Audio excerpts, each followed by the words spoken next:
The joy of Advent shines forth with an inspiring message of hope and encouragement, urging us to rejoice and be happy because the Lord's near. What's more, it tells us that joy is basic to being Christian, and our vocation is to radiate this joy. Experience bears it out that rejoicing is not always the hallmark of a Christian.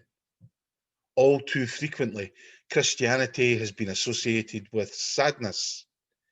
Many of us are more familiar with the gospel message of carrying the cross than of its abiding characteristic of joy.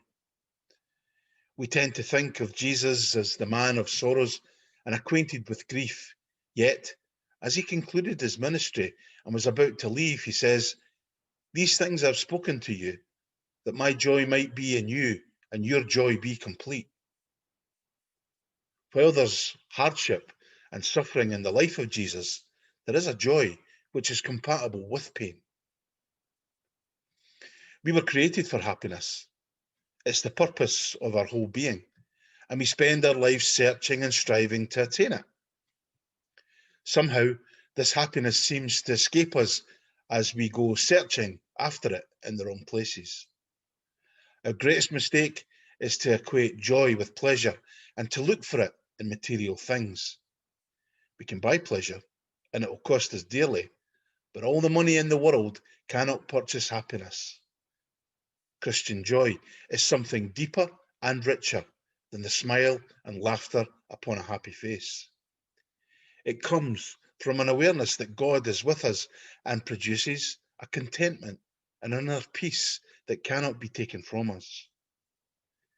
Friendship with God is the source of Christian joy. No trials can drown this joy since it's born of faith. It's a characteristic of the soul that cannot be easily described, but should be evident in the life of a believer.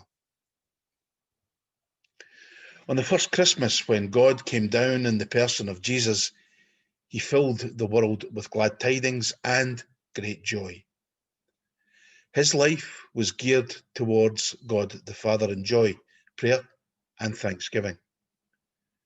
We are so caught up with our daily problems that we fail to reflect the joy of that marvelous truth that God so loved the world that he gave his only Son, and that whoever believes in him might not die, but might have eternal life.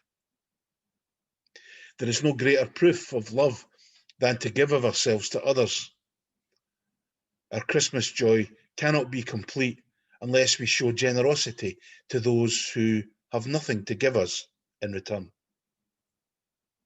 We cannot reflect the light who is Christ if we live by values that do not even remotely resemble those of the gospel. The happiest people are those who are doing most for others. They know from experience that it's in giving that we receive. The day will arrive when they will be greeted with these words: "Well done, good and faithful servant. Come and join in your master's happiness."